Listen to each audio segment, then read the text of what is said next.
There's new footage of Caitlin Clark going off on Indiana Fever head coach Stephanie White after their loss to the Golden State Valkyries. We're going to show you that clip in a bit, but first you need to understand exactly what pushed her there, because this didn't start with the blowout loss. It started with a knee to the quad in the second quarter that no ref called, and it ended with Clark playing hurt for the rest of the night, while her own coach stayed silent, never defending her case. If White doesn't change how she handles this, it stops being a coaching debate. It turns into a conversation about whether Clark still has a future in Indiana at all. So, the question hangs over this whole franchise now. Does Indiana still build around Clark, or does this game become the exact night she will decide to walk away? Let me know down in the comments below. This is Hoop Uncovered, and we're breaking it all down. Look at this. She made contact first, and then hits her knee into Caitlin Clark's thigh, and Caitlin Clark goes down. Second quarter. Caitlin Clark drives to the rim, and Kaya Stokes meets her with a knee right into the quad. Clark goes down, grabs her leg, and looks up at the official standing right there. Nothing. No whistle, no stoppage. Play just keeps rolling like nothing happened. She's on the floor for a second, and you can see her searching the ref's face for some kind of explanation, and she gets absolutely nothing back. Not give up a three. Mark still looking for her first points. Clark gets by Burton and gets to the rim. But there was a foul as well. There's Caitlin Clark's first scoring of the night. She comes up limping. She's a little slow on her way back. Caitlin Clark's unable to take advantage of a 5-on-4 opportunity. A brief one, albeit Stokes' third three of the first half. They've all missed. Burton with the rebound, and it's a third on Boston. Now you call that foul and you don't call the one on the other end. If you look at it in slow motion during the same play, Clark got grabbed by the primary defender she blew by, got kneed by Stokes in the quad, and then got clipped on the foot while she landed. 3 fouls in one play. This isn't your average missed foul call. A blown call on a jump shot, you shrug it off and move to the next possession. But a knee to the quad that doesn't get called turns into a contusion. And that contusion doesn't go away when the quarter ends. Clark had to play through that injury for the rest of the game. Every cut, every drive, every push off that leg, now running through pain that never needed to happen if the whistle just blows once. First play of the game, Caitlin Clark. They reach all the way across her body. That's a reach and foul. That's how they play Caitlin Clark every possession. And it's not like this was the only missed call of the night either. Golden State got away with shoving under the basket, arm bars away from the ball, contact that would have drawn a foul in most other buildings against most other teams. Play after play, the Valkyries put hands on Fever players and the refs let it slide, and it started to look less like inconsistency, and more like a pattern. Look at this. So remember this. Lexi Hall doesn't get the foul called. Look at this. You could see that left arm by the defender on Lexi Hall. And watch this. With the game on the line, Lexi Hall gets called for the same exact foul. It's the same exact play.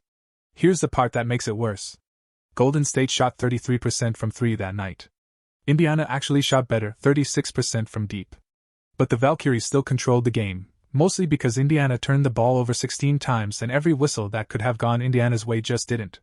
Clark tried to fight through it in the third quarter. She found a stretch where the rhythm came back. A few drives, a couple of good looks, you could see her trying to play like the leg wasn't bothering her. But it caught back up to her fast, and by the middle of the quarter, you could see the burst missing. The first step just a little slower than it needs to be for her to get by defenders the way she normally does. Look at that pass to Monique Billings, and Monique Billings finishes it. So, this is the third quarter when they actually let Caitlin Clark play in the game. Mid-range, and we're right in this ball game. Kelsey Mitchell missed the layup. Look at this pass by Caitlin Clark to Aaliyah Boston. That was sick. Meanwhile, the officiating crew stayed dead silent on the whole thing. No warning issued to Golden State. No extra eyes on the contact after Clark went down.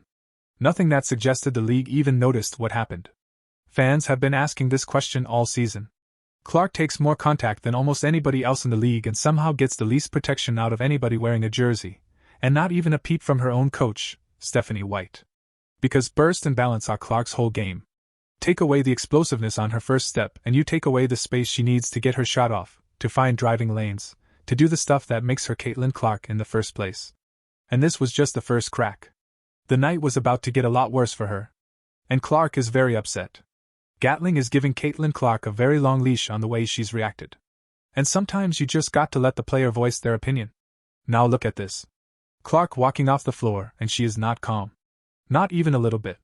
Her arms are moving. Her face is right up near the official, and everything about her body language says she's done holding this in. This is the moment that ends up defining the entire game against Golden State. Here's how it gets there. Clark fights through the quad injury during the next play. And instead of just jogging to the bench like normal after play stops, she turns around and lets the referee hear exactly what she thinks happened on that last play. Her arms are flailing.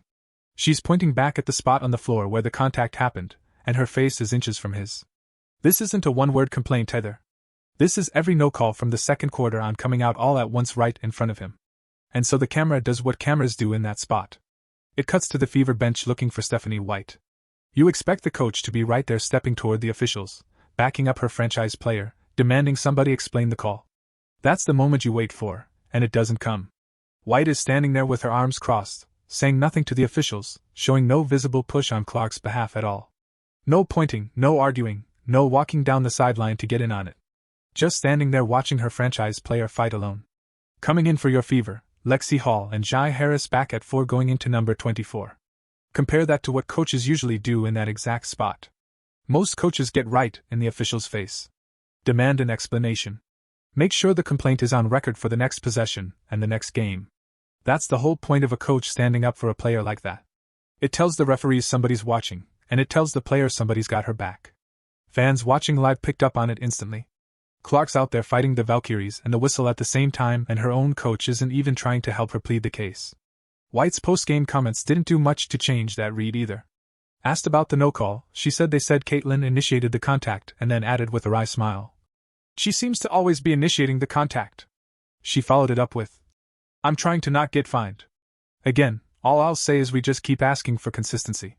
That's the whole response. No defense of her player in the moment, and a joke about it after the fact. She seems to always be initiating the contact. You mentioned Caitlin always seems to initiate the contact. Just what did you see in the officiating overall tonight, or just in general? Chloe, I'm trying to not get fined. Third quarter, Indiana starts clawing its way back into this game. The crowd's getting loud. Fever are trimming the lead possession by possession. And you can feel Gainbridge Fieldhouse waking up. And then Clark just disappears from the floor.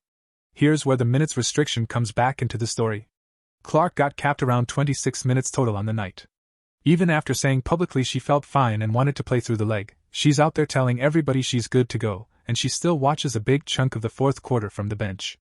So, a few things that I noticed: Caitlin Clark and Aaliyah Boston playing 25 minutes out of the 40. And with 3 minutes left in the third, when Caitlin Clark went to the bench, it was a 44-42 game. We can easily beat this team. And this is one of the best teams in the league. But it's not just her.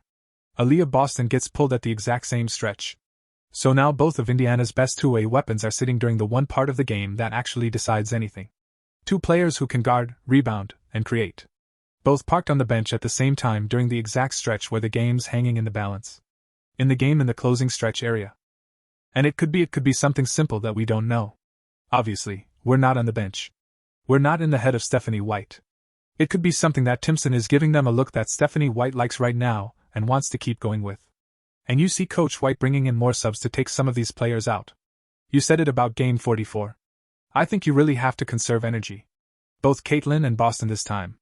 And the comeback stalls the second it happens. You can watch the momentum drain right out of the building. Possession by possession. The second Clark and Boston sit down together. The building goes quiet. The defense loosens up and Golden State starts answering every Indiana run before it even builds. Now, compare that to Kelsey Mitchell, who logs 35 minutes and finishes with 20 points. A good chunk of those points come after the game's already decided, deep in the fourth quarter when Golden State's already pulled away again. Another thing I noticed is Kelsey Mitchell started off the game, the ball went right through her hands, went out of bounds. She got her shot blocked. She made one, but then she airballed. She gets to stay in the game. She gets to find her momentum, find her game, and then she starts lighting up the other team. When Caitlin Clark misses a few shots, she gets pulled right away and doesn't have a chance to do that. And that's what I noticed a lot in this game. That's where the stat padding accusation starts floating around from fans and pundits. Why is Mitchell getting extended run in garbage time while Clark and Boston, the two players who actually give Indiana a chance to win, are stuck on the bench? It doesn't add up if the goal is winning the game in front of you.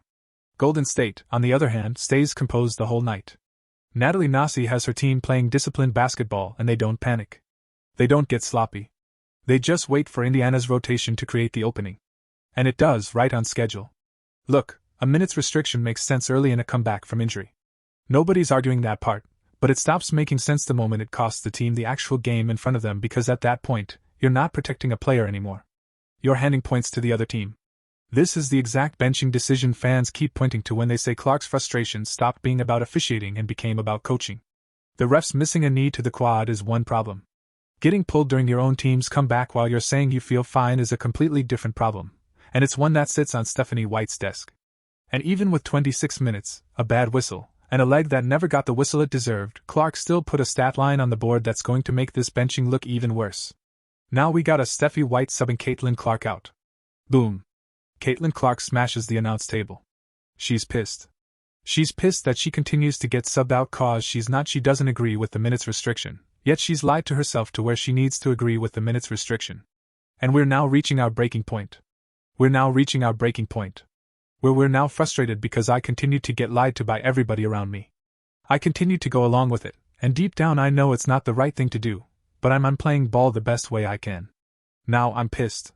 I'm getting pissed. Here, the footage everybody's been waiting for. Clark gets pulled for the final time, and what happens next is the clearest look yet at where her head's at with this team. Clark is walking off the floor. The knee injury from the second quarter. The missed calls piling up all night. The benching during the exact stretch Indiana was clawing back into the game. All of it sitting on her shoulders as she heads toward the sideline. And she's not hiding any of it this time. The footage shows Clark slamming her hand down on the scorer's table as she walks by. Not a tap, not a brush past it. An actual slam loud enough that you can see people at the table react to it. That's not frustration leaking out a little at a time anymore. That's everything from the whole night coming out in one motion. Then comes the part that says even more. Clark walks right past Stephanie White on her way to the bench. And there's no eye contact, no nod, no word exchange between them at all. She just walks by like her coach isn't even standing there. Boom. Slams the slam, smashes the announce table. Stephanie White goes to give her a dab. Caitlin Clark doesn't want to dap her up. Kayan Clark doesn't even want to dap up this coach. Kayan Clark can't even look this coach in her eye. Can't even look Stephanie White in her eye. Again, Kay, stop lying to yourself. You don't like this coach. The coach doesn't like you. Stop lying to yourself. Compare that to how this normally goes.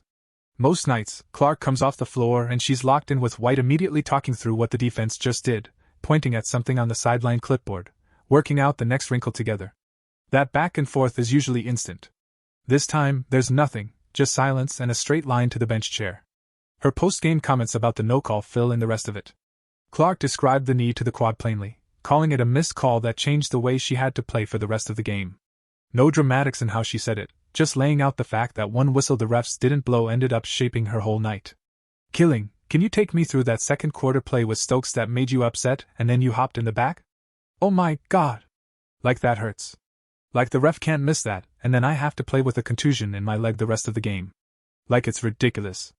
Can't miss calls like that. Did they give you an explanation right after when she said I initiated a contact, which is fine.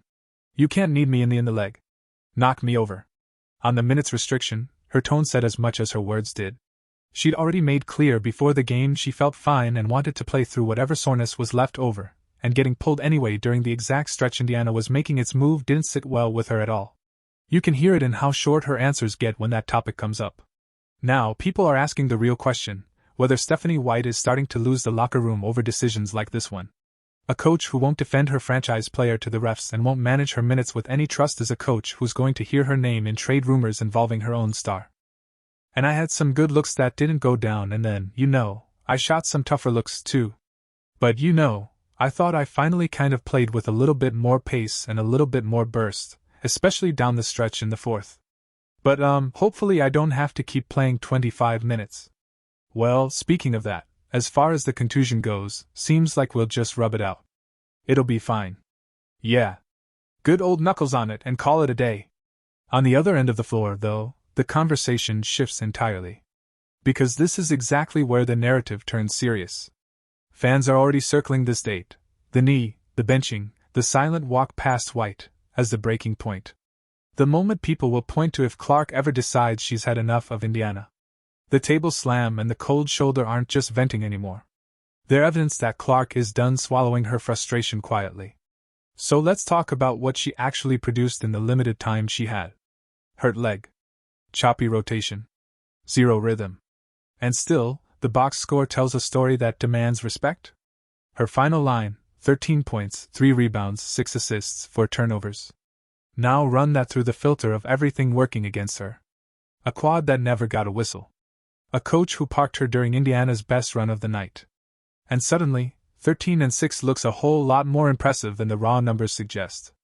That's near double-double production crammed into a night where she barely had the minutes to find any flow. Aaliyah Boston's stat line speaks just as loudly. 15 points, 7 boards, 1 assist, 2 steals, 3 blocks.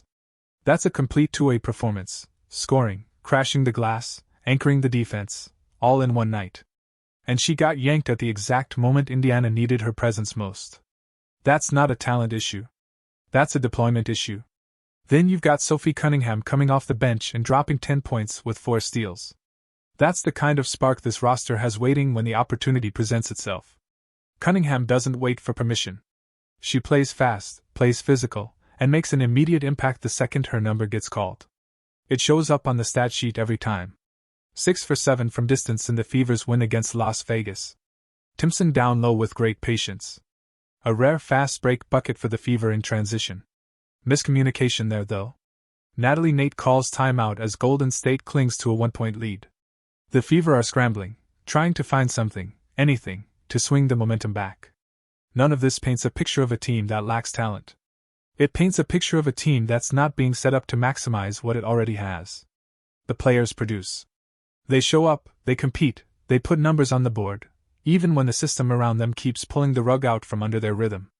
And that's about the clearest signal you can get that the real problem is deployment, not personnel.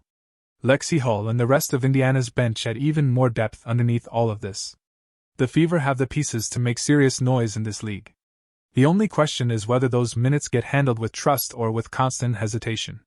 Now imagine this same roster with Clark playing free, no in and out rotation, no minutes cap, no battle against her own rhythm every time she checks in. You're probably looking at a completely different final score against Golden State. Maybe even a different outcome entirely. Clark works it out with the Boston All-Stars, and right there, the two hands are between Clark and Boston gets it done. And that's exactly where the frustration lands for fans watching all of this unfold. Nobody's mad about the talent on this roster, because the talent shows up every single night. What's maddening is watching a winnable game slip away because of substitution patterns, not because Indiana couldn't match up with Golden State on paper. The stat line makes the case by itself. Clark and her teammates are ready to play more, ready to play free. The only thing standing between this roster and real wins is the coaching staff's own rotation choices. And what happens right after Clark gets pulled for good, that's the part of the footage nobody has stopped talking about since it first surfaced. July 15th wasn't just another loss to Golden State. It was the night Clark realized her own organization had stopped having her back. From the referee who ignored a knee to her quad, to the head coach who stood there with her arms crossed and never said a word. If White doesn't change how she handles moments like this, it stops being a coaching debate. It becomes a conversation about whether Clark still has a future in Indiana at all. So the question now hangs over the entire franchise. Does Indiana still build around Clark? Or does this game become the exact night she decides to walk away?